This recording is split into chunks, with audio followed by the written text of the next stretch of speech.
Hello survivors, welcome to another video, and in this video we're going to be looking at the Gold Nugget collections for the Gold Nugget event. And as you can see on the screen, it says earn Gold Nuggets in select tournament rewards and redeem them in your museum for various prizes, including a 5-star ascendable recruit, legendary gear and epic gear. So all the gear you need for your 6 stars, tier 3 and tier 4.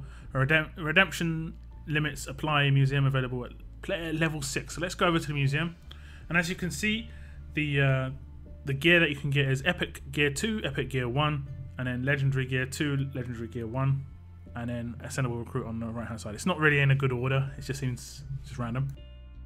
But as you can see, there are also the limits you can get. You can only get one of the Ascendable Recruits, and we'll go through all the stuff in the meantime.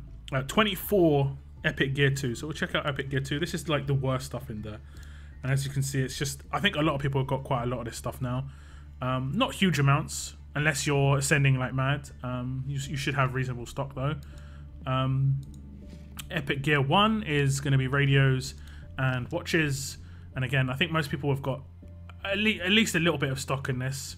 I think I've got, like, on one region I've got like 8 watches and 3 radios, and in the other region I've got like 5 of each. So on one region I'm doing okay, the other region is a bit lopsided, but it's just the way it goes. Legendary gear is for tier 4, 6 stars, and this I think is going to be a bit more limited for people because these aren't really handed out too much. These were part of the event, I think it was, I can't remember, a screwdriver event I think it was, and also they are like the top milestones in a lot of events, like the 1.5 or 2 million milestones to get one of these, so you're not really going to have an abundance. So I think most people are going to probably be having their eye on the legendary gear, and looking at the last one, of course, is the GPS and canteen, which I think will be a problem for a lot of people. You know, they haven't handed this out as much. I think I've got a GPS on both regions. Just I think I got lucky in one of the gear events. I'm not sure what it was. I think this is all from the screwdriver event that happened. I'm not 100% certain. And then lastly is an ascendable recruit. And it is Wyatt, which is a 5-star who turns into a 6-star, who's a fairly decent defensive strong character. I think he would probably work quite well alongside Carl. I have come up against him a few times, and he can be an issue in terms of if you don't target him early, he gets really strong because he has hold the line. His rush is pretty decent as well. As much as he doesn't heal himself, he gives himself bonus HP, which is effectively a heal. And if you don't target him, he'll get that off early, and it goes to somebody else as well. And he gets pain split, so it can be really difficult to take him down. He can be troublesome. I would say, like, in terms of a defensive toon, you probably compare him to like Yellow Negan, and he's much stronger than Yellow Negan. Yellow Negan I've never had a problem with. Maybe like once, very early on, because I was just like, I didn't really fully understand how it worked. But Yellow Negan is generally quite easy to deal with now, whereas this guy I think is a bit more difficult. But if everybody gets their hands on him, I think most people are going to work out how to get past him. That's going to be the only downside. He is a Premier toon, so he is a character that was only available in the Premier well before. And in terms of what you want to go for, I would say you probably want to ignore Epic Gear. Unless you really desperately need Epic Gear, I would say probably ignore Epic Gear and really decide upon yourself what you want to go for. Whether you want to go for the Ascendable Recruit first or Legendary Gear 1, because I say they're the 2 top tier things, the GPS and Canteen and the Ascendable Recruit. Now if you've already got Wyatt, you probably don't need him. If you're someone who pulls consistently, you know, you buy gold and you pull on the Premier World consistently for new characters, maybe you decide, actually I don't really want Wyatt. That's fine. But if you're someone who's a free-to-play player, you should probably go for Wyatt, because ascendable characters are not readily available. They're hard to come by, and he isn't that bad. He is a Premier toon. I wouldn't say he's like the best. I don't think he's great. It doesn't look like a great attacking toon. It could be different. Once you start to use him, it could be actually a pretty decent attacking toon. The legendary gear, I think I read a lot of in the forums, and everyone's saying like, this is a really bad decision because, you know, what if people want Wyatt but they don't get the gear? They're going to be really behind. You're not going to really be that behind. You know, I'm taking out full tier 3 maxed out 6-star teams, and I was doing that with 1 6-star with 4 5-stars, and all that these things give you is 100 stat on every character. If you get this, all the gear needed to get your character to tier 4 It gives you 100 stat, and it isn't that much of a difference, really. You know, I think people, if you have 100 stat more, you might get a bit more. You know, you're going to be a bit more powerful, but it isn't going to be that much of a percentage. Most people have got like, let me look at my Shiva who's maxed out tier 3, and I think her damage goes to like 1,850. So she'll get 120 more damage, which is like on her rush, which means it's like an extra 600 damage on her rush. But that also gets decreased based on their defense. So like the increase isn't going to be that high. I think your defense goes to like 1,320 or something, 1,350. I'm pretty sure it's just 100 stat. So let's just check. 73, 25, 56. 73, 25, 56. 73 to 85. 23 to 34. And 56 to... So it's just over 100 stat. I wouldn't say it's really that big a deal compared to getting an ascendable. The only reason you not go for the ascendable is if you're dropping money to get future pulls, which is absolutely fine. Do what you want with your own money. Or you've already got Wyatt. That's it. I think that's the only thing. If you're someone who's free to play a particular, you should pick up Wyatt 100%.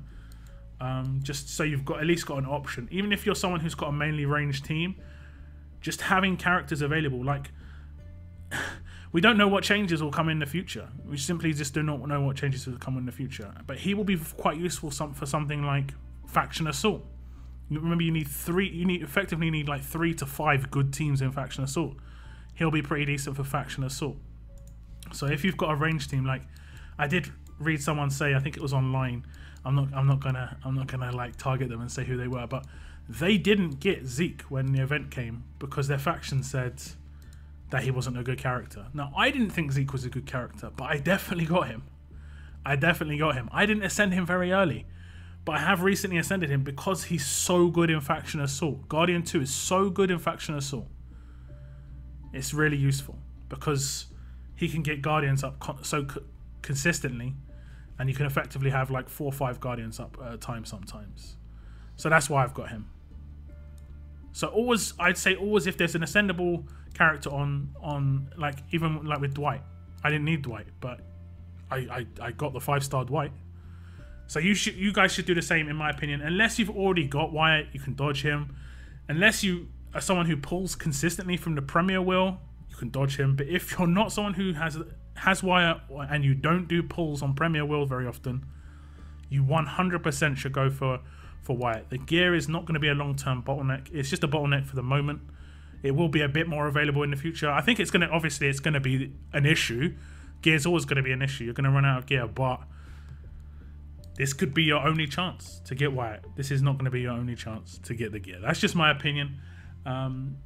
Feel free to share your own. I do like Wyatt a little bit. He's okay for a defensive character, like I said. I think alongside Carl, a lot of the time at the moment, the way the defense teams seem to work is less of trying to win your defense and just trying to make it as long as possible, which is kind of rubbish for raids, but that's how it works in war, at least, especially with towers. Like, you're just trying to last as long as possible so they don't either destroy you quickly, or at least you can get some attacks off, and basically be as slow as possible. Unless you're coming up against much worse opponents, that's basically how. If you're coming up against equal opponents, it's not going to be a problem.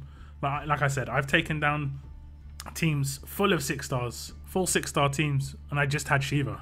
When I just had Shiva, now all I've got added onto that is I've only got Shiva and Ezekiel, and my team is pretty solid.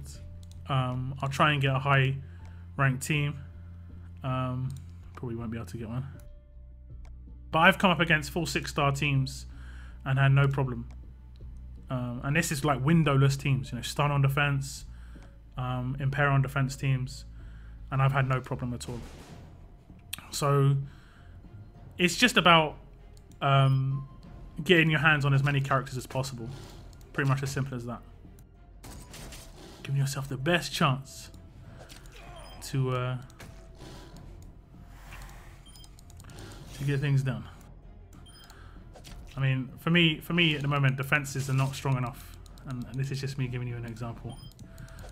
But yeah, I don't think this is a great team, mind you. But this is not playing out any differently than what it does with 90% of the raids I do. Most of the time I have everyone who's full HP, and most of the time most people have Guardian as well. Attacking is not hard. Defending is very difficult, and I think Wyatt would add quite a lot to defending at the moment. So hopefully you guys get him. In terms of what the events structure is, looking at the rewards, the event structure looks like this for like seemingly the majority of rewards. I have heard that War first place gets 12,000, second place 11,000, then 10,000 or something like that for third, and then it will go down to like 8 for fourth to sixth maybe, and then 6 for seventh to, I don't know. It just, basically it declines, but it isn't like some really fast decline. So you can still get like, you know, 5 to 6,000 coming top 10. But if you come top 100 in 6 events, you're obviously guaranteed to get ascendable Wyatt. That's kind of my aim. I probably won't come top 100, sorry, not top 10. I probably won't come top 100 in this event, just because I kind of, unless I can really sneak in at the end, I'm probably not going to be there. There is another level up next week. There is a full calendar release at the moment. It's obviously subject to change. I have requested a change myself, just because Christmas Day, even though I'm not really someone who celebrates Christmas, I see it as more just a family day. There is an event that is quite time consuming, let's say, and hopefully that will change, but we'll see what happens with that. But that's it for this video. Tell me what you think of this, guys. What do you think of the available stuff in the museum, the gear, the character? What do you think about Wyatt? It'll be interesting to see what you guys think. Hopefully you guys get what you want. I would say if you were disappointed with Dwight in terms of you didn't get Dwight or didn't get his weapon, you've got to just put in a lot of effort. It's as simple as that. If something comes up, you've got to be getting as much as possible done in terms of preparation. There is another level up like next week, as I say, so you can prepare for 4 or 5 days for that one. No problem at all. So yeah, good luck, and hopefully you guys get what you want. That's the end of this video. Keep on surviving, guys. Keep on surviving.